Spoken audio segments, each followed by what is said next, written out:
So one of the videos I did traced the hostility of Stephen King to Robert Jordan's Wheel of Time.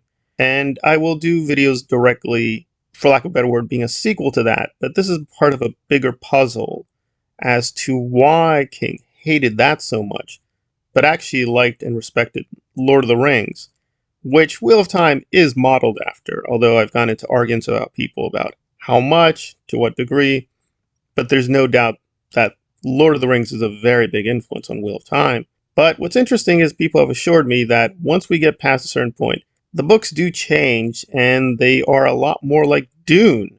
So it's an interesting defense of an author to say, well, yes, it's very much like this book, but then it becomes a lot more like that book later on. But I'm not here to attack Robert Jordan, at least in this video. That just brings up the obvious question about why there is a split between the fandom in terms of Lord of the Rings and Dune itself, because those are the resources for The Wheel of Time, A Song of Ice and Fire, and I would admit even The Dark Tower, although I think The Dark Tower is a bit of a special case.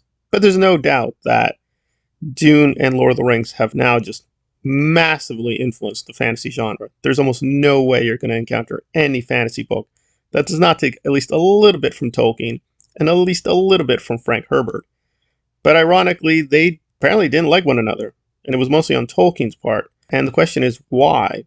So first we're going to get into the empirical part of it, like, well, what did Tolkien say, and then respond to it. This can be seen in two previously unpublished letters. The first letter, written by JRR Tolkien, where he mentions Dune, was directed to the American science fiction author and sculptor Sterling Lanier. Lanier is best remembered as the editor who championed the publication of Frank Herbert's best-selling novel Dune while he worked at Chilton Books. It's likely that without him, it's possible Dune would never have came to prominence. The first letter reads, "Dear Mr. Lanier, I received your book Dune just before I went abroad for a short while, hence the delay in acknowledging it. I don't think I shall have time to read it until I get a next holiday." The second letter was written nearly 6 months later, and it was directed to a man named John Bush, as it reads, "Thank you for sending me a copy of Dune. I received one last year from Lanier and so already know something about the book. It is impossible for an author still writing to be fair to another author working along the same lines. At least I find it so. In fact, I dislike Dune with some intensity, and in that unfortunate case, it is much the best and fairest to another author to keep silent and refuse to comment. Would you like me to return the book as I already have one, or to hand it on?" Now, there have been a few videos on this, and some of them are well done, but I think they often miss, the fairly obvious point of difference, and I'm only going to get to one of them, because there are many levels where I think Tolkien did not like Herbert, and this is mostly on his part, because as far as I know, Herbert had no issue with Lord of the Rings or with Tolkien, and it was strictly admiration on his part. But the most obvious split is, for lack of a better word, the real world. As we all know, Tolkien had a very critical stance towards allegory. He didn't deny that Lord of the Rings was an allegory, only that it was an allegory by necessity, that you had to use allegorical language. But he didn't like the idea of the allegory itself. He really wanted Lord of the Rings to be, for the most part, its own fantasy world, with only a very small connection to the real world. Now, if you do intense research on Lord of the Rings, as I have, he did almost do it. There is a place where he almost linked Lord of the Rings and The Hobbit to the real world, and it was a serious consideration, but ultimately he decided against it.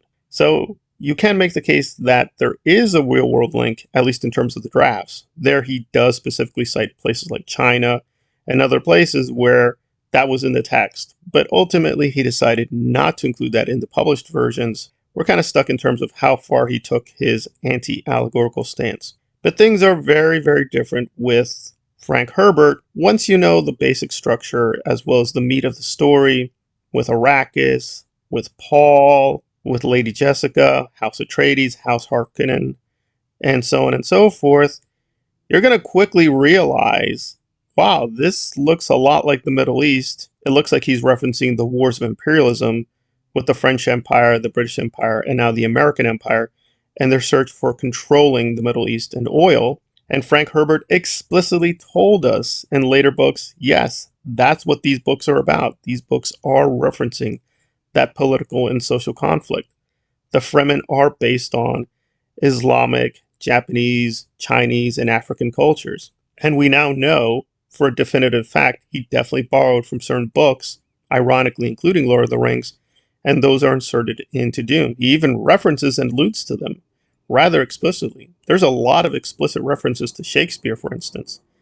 So there's no doubt at all that these books are about the real world. They're commenting on the real world, they're political critiques of the real world, and they're referencing real world ideologies and people, whether Karl Marx, Shakespeare, Hitler, virtually every famous point of history is being referenced in Dune. That's part of its mythical universe. And you might say, well, that's the fantasy world.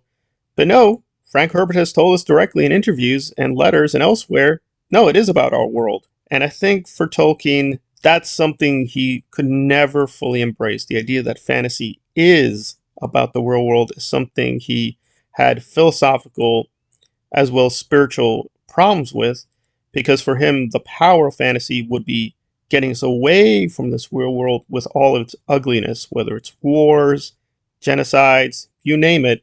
There's something comforting in that fantasy can provide a kind of temporary way to escape the constraints of the real world. And every time people try to tie it back into something, whether communism or nuclear warfare, or that the orcs are an allegory for the nuclear holocaust, he just say, no, World War I or World War II. He just kept telling people, I made up these stories when I was a child and I was a teenager, long before the wars. These books are primarily about their own fantasy world. They are not about the real world. There are real world places and things that are cited, are definitely models within the books. He definitely is borrowing from French history, French myths, as well as Egyptian myths, as well as biblical myths, as well as Jewish myths. So there are real world connections. And if you are careful, you're going to know what the real world connections are, but they're always at an indirect level. They're never direct. And even when they are direct, he is very clear that that is sort of out of necessity and just how things are, right? He couldn't literally invent his own language. He had to use borrowed languages. But it was always a necessity that he sort of had problems with. Whereas Frank Herbert never thought of the necessity of using the real world as some kind of flaw. He took it as an opportunity. And I guess just as two great authors, they have different attitudes about how fantasy should treat the real world, and that's being mapped onto the fandom. There's a part of the fandom that finds any idea of real world history or politics being injected into fantasy utter horror and hates it.